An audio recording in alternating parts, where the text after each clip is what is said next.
మెడ్ plus లో అదే medicine అదే క్వాలిటీ, మార్కెటింగ్ డిస్ట్రిబ్యూషన్ ఇంకోటి అంటూ వీళ్ళకి అదనపు ఛార్జీలు ఉండవు. అందువల్లే 50 to 80% డిస్కౌంట్ లో మనకు అందిస్తున్నారు.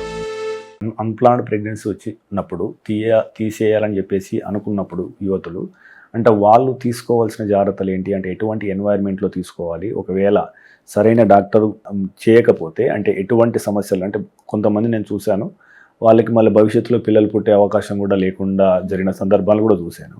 సో దీని మీద కొద్దిగా అవగాహన కల్పించండి. అంటే ఎన్ని రకాలుగా ఈ కార్యక్రమం అనేది జరుగుతుంది, గర్భ విచ్ఛేదన అనేది జరుగుతుంది, సో ఎటువంటి జాగ్రత్తలు తీసుకోవాల్సి ఉంటుంది?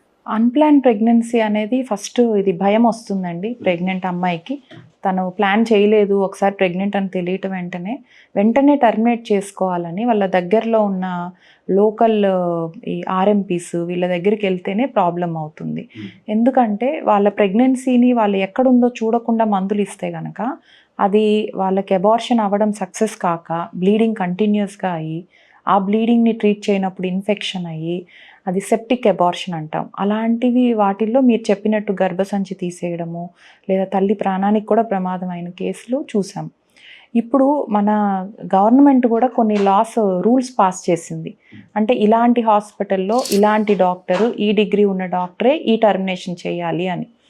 సో ఇప్పుడు అవేర్నెస్ పెంచుతున్నాం మనం, ఇప్పుడు మీటింగ్లు అవి పెట్టి అందరికీ చెప్తున్నాం కాబట్టి ఎంబీబీఎస్ డిగ్రీ ఉన్న వాళ్ళు 12వ వారం వరకు చేయొచ్చు, పోస్ట్ గ్రాడ్యుయేట్ డిగ్రీ ఉన్న వాళ్ళు మాత్రమే 20 వారాల లోపల చేయాలి, 20 వారాలు దాటాక మెడికల్ బోర్డు ఒపీనియన్ తోటే చేయాలి, 24 వారాలు దాటి చేయాల్సి వస్తే కనుక కోర్టుకు వెళ్ళాలి.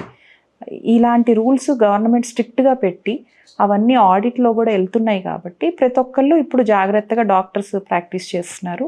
పేషెంట్లు కూడా ఈ రూల్స్ని తెలుసుకొని అంటే ఏది నాకు సేఫ్, నాకు ఫ్యూచర్లో మళ్ళీ ప్రాబ్లం కావద్దు, మళ్ళీ పిల్లలు కనాలంటే నాకు ఇబ్బంది కావద్దు అన్న అవేర్నెస్ ఉంటే వాళ్ళు రిజిస్టర్డ్ మెడికల్ ప్రాక్టీషనర్ దగ్గరికి వెళ్తే కనుక వాళ్ళ ప్రెగ్నెన్సీ ఎన్ని వారాలు ఉంది, మనం ఎంతవరకు సేఫ్గా చేయొచ్చు, మందులతో చేయాలా, ఏ మందులు ఇవ్వాలి అనేది డాక్టర్ డిసైడ్ చేసుకొని వాళ్ళకి ఎక్స్ప్లెయిన్ చేస్తారు. అది సేఫ్ ఎన్విరాన్మెంట్. అంటే ఆ హాస్పిటల్లో బ్లడ్ బ్యాంక్ అవైలబుల్ ఉందా, వాళ్ళ పేషెంట్కి ఏమైనా మెడికల్ ప్రాబ్లమ్స్ ఉన్నాయా, ఉంటే ఈ హాస్పిటల్లో ట్రీట్మెంట్ అవుతుందా, అబార్షన్ అయ్యాక స్కానింగ్ చేసే ఫెసిలిటీ ఉందా, పేషెంట్ ఎంత దూరంలో ఉంటున్నారు, మళ్ళీ స్కాన్కి రాగలుగుతారా, ఇలాంటి ఇంపార్టెంట్ సేఫ్టీ పాయింట్స్ అన్నీ డాక్టర్స్ కూడా చెక్ చేసుకోవాలి. అలా చేస్తే ప్రాబ్లమ్స్ రావు. సో డాక్టర్ గారు అంటే మీకు ఈ విషయంలో అంటే అనుభవం ఉంది, డిగ్రీ కూడా ఉంది కాబట్టి అంటే మనం ఇప్పుడు రోగి తరపు నుంచి మాట్లాడదాం యాక్చువల్గా. సో మనకు యాక్చువల్గా అంటే ఇప్పుడు ఒక్కొక్కసారి కొంతమంది అనెథికల్ ప్రాక్టీసెస్ కూడా జరుగుతూ ఉంటాయి.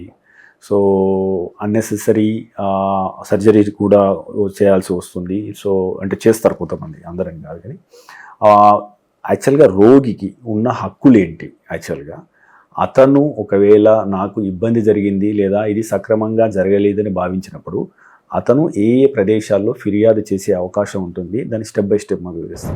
ఎలా అయితే డాక్టర్ కరెక్ట్ రూల్స్ ఫాలో అవ్వాలి అనేది ఉందో అలానే పేషెంట్కి కూడా చాలా రైట్స్ ఉన్నాయండి.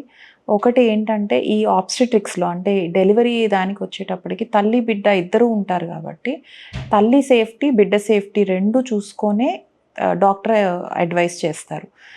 పేషెంట్కి రెఫ్యూజల్ ఆఫ్ ట్రీట్మెంట్ అనే ఒక రైట్ కూడా ఉంది. అంటే ఇప్పుడు నేను చెప్తున్నాను రేపు నేను ఉండట్లేదు హాస్పిటల్లో, సో ఆపరేషన్ చేస్తాను అంటే patient can have the right to say no.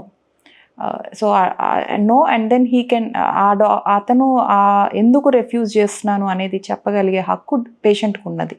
At the same time ఒకవేళ ఆ ట్రీట్మెంట్ అవసరం అయి ఉండి పేషెంట్ వద్దు అంటుంటే, బికాజ్ తనకి ఏదన్నా తెలియక అంటున్నా లేదా భయంతో అంటున్నా లేదా ఇంకెవరో చెప్తే వద్దు అంటున్నా, ఆ రెఫ్యూజల్ ఆఫ్ కన్సెంట్ పేషెంట్ చెప్పినప్పుడు ఆ హక్కు పేషెంట్కి ఉన్నా కూడా డాక్టరు ఎమర్జెన్సీ పద్ధతిలో ఏది మంచిది అనేది చెప్పి ట్రీట్మెంట్ని సజెస్ట్ చేయడం కూడా ఉంటుంది. పేషెంట్ హక్కులకు వచ్చేటప్పటికి ఇప్పుడు అందరికీ ఇన్ఫర్మేషన్ ఇవ్వాలండి. మన దగ్గర ఈ ఇన్ఫర్మేషన్ లీఫ్లెట్స్ అని వచ్చాయి. సో పేషెంట్ అడగొచ్చు అనమాట, అంటే నాకు దీని గురించి తెలుసుకోవాలని ఉంది, ఇప్పుడు నేను మిరినా కాయిల్ వేస్తాను బ్లీడింగ్ తగ్గించడానికి అని అంటే వాళ్ళ రైట్ ఉంటుందన్నమాట, ఆ కాయిల్ గురించి నాకు ఇన్ఫర్మేషన్ కావాలి అని. సో అది డాక్టర్ ప్రొవైడ్ చేయాలి. అలా చేసినప్పుడు వాళ్ళ ఇన్ఫర్మేషన్ చదువుకొని వాళ్ళు ఇన్ఫార్మ్డ్ డెసిషన్ తీసుకుంటారు, అంటే నాకు ఇది కావాలా వద్దా. వద్దు అంటే నాకేం లాస్ అవుతుంది, కావాలి అంటే నాకేం అడ్వాంటేజెస్ అవుతాయి అనేది డిస్కస్ చేయాలి. అట్ ద సేమ్ టైం ఒకవేళ పేషెంట్ కనుక మనం ఇన్ని చెప్పినా వాళ్ళకి అర్థం అవ్వలేదు, లేదా ప్రతి ప్రొసీజర్కి కొంత పర్సంటేజ్ ఆఫ్ కాంప్లికేషన్స్ ఉంటాయి, అలా ఉన్నప్పుడు వాళ్ళు ఫస్ట్ కన్జ్యూమర్ కోర్టు దీనికి వెళ్ళొచ్చు, లేదా ఆంబుడ్స్మ్యాన్ అని ఉంటుంది వాళ్ళ దగ్గరికి వెళ్ళొచ్చు, వాళ్ళ లాయర్ని రిప్రజెంట్ చేసుకొని అడగొచ్చు డౌట్స్ని.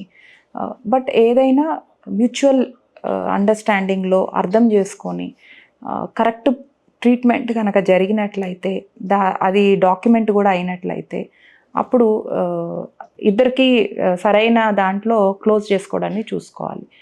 బట్ అన్ఎథికల్ ప్రాక్టీస్, రాంగ్ పద్ధతులు ఇవి చేసినందువల్ల ఇవాళ కాకపోతే రేపైనా అది కష్టమే అవుతుంది, బయటికి రావడం కష్టం.